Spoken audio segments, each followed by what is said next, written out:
Time for a little upgrade.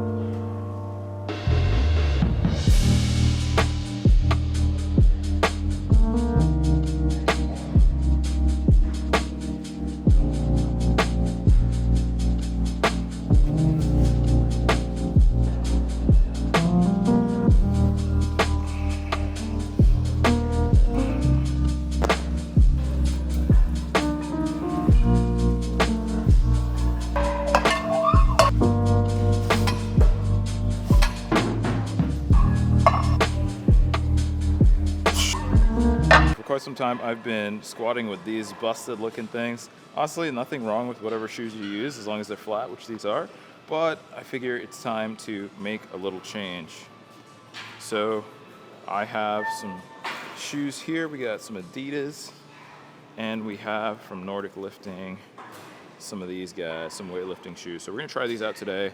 We have 225 on the bar right now, and we're going to compare. Goal here is to figure out which of the shoes feels best for me right now to really boost my squat, because I'm noticing that I have a tendency to hinge quite a bit when I'm squatting. And so what that means is that there's a possibility that as I'm pushing out of the hole, that my butt might come up a little bit before my back. So then you have like a seesaw bit of a motion. With the raised height of the actual shoes themselves, it should put me at a more upright position so that when I'm actually coming out of the hole, back is already a bit more upright, so I turn all that power transfer into just one full movement. So we're gonna just check this out today and really see what the difference is. We'll find out.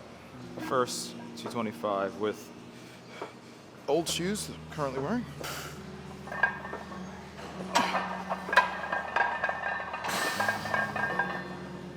Feels the same. There is a decently sized difference in the heel height of either of these shoes, the Adidas being the lower height of the two.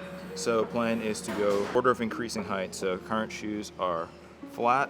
We'll go for the second height of raised heels, which is to say it looks like 34 mil. And then this one. Don't remember what the measurements are on this one, but I will drop a link to these shoes in the actual description of this video, so you can check it out if you'd like to. So Adidas first, let's go. First impressions of these shoes so far. Definitely a lot of cushioning at the side of my feet. Nice and tight, feels super secure. Pull this strap over, nice and tight. And we got the Adidas on. I can definitely feel the difference in the heel so far. And so let's see what it feels like when actually squatting. I can tell the difference, which I think I will be able to.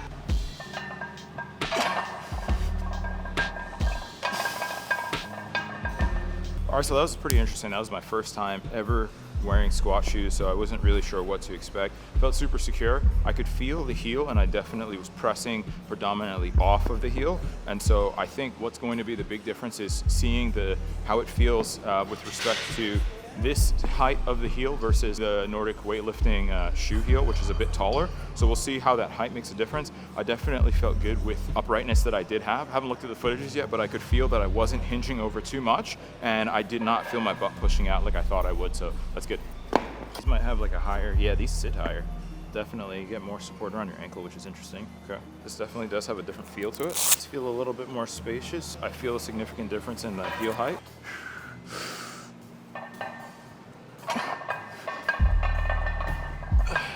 All right, let's see, there we go. All right, so that was kind of inconclusive because both shoes felt really good. I think I'm sort of siding towards the taller heel just because I think it's going to have a better effect. So I think I'm gonna finish this workout with the taller heel, which is the Nordic lifting shoes, and then we'll recap on how that ended up going, and maybe I'll give another session to the Adidas. But to be honest, if I'm like moving with these ones and it felt really good, then no complaints.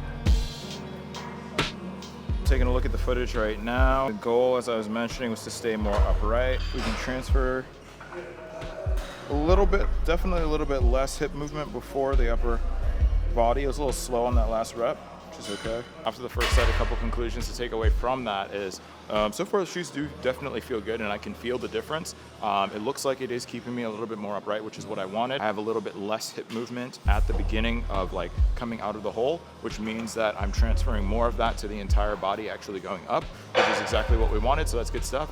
And so, I mean, from here, I just have to just get used to the actual feeling and sort of just lock in. I feel like my concentration wasn't really there on this first set, and so it was slower than it could have been. The set moved, the weight actually moved smoothly, but I don't think that it was as aggressive or as fast as it could have been. So we gotta just get ourselves together. We gotta turn this thing up. Now that we have figured out the whole testing portion and all that stuff that we're gonna do, we're just gonna lock in with what we have right now, and we're going to put in some work. This is the last session, I believe, that I will be squatting anything less than 300 pounds for the remainder of this entire prep. So from here on out, we have to just go hard. And so that's the goal. So let's keep pushing.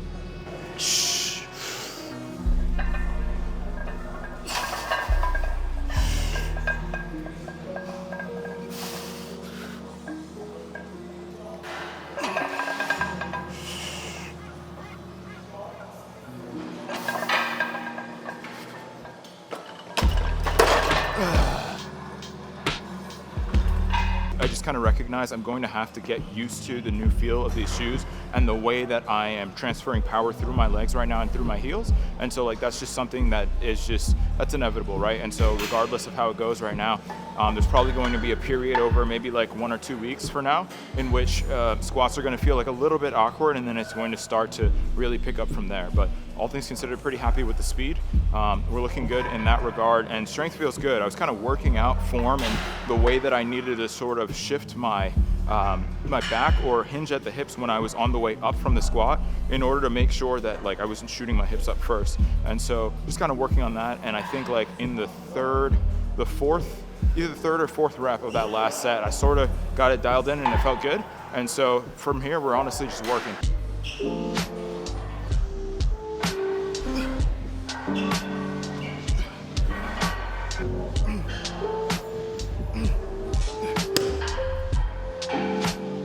I don't know what it is about hip extensions, but it's just like sometimes feels like back of your knee almost is just like ready to just give out on you. Had to power through that second set and ignore it in a sense. It's not painful, but it just feels weird.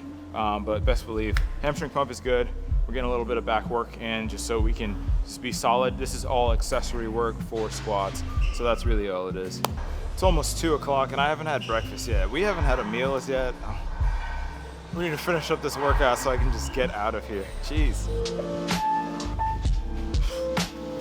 So last movement of the day is Bulgarian split squats. We have a total of, I think, 130 pounds. So I'm gonna toss back on the squat shoes.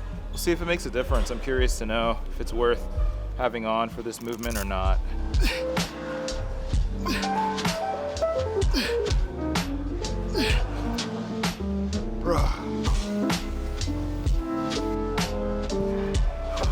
The one tip when you're doing unilateral exercises, do your weaker side first. And so that's left for me.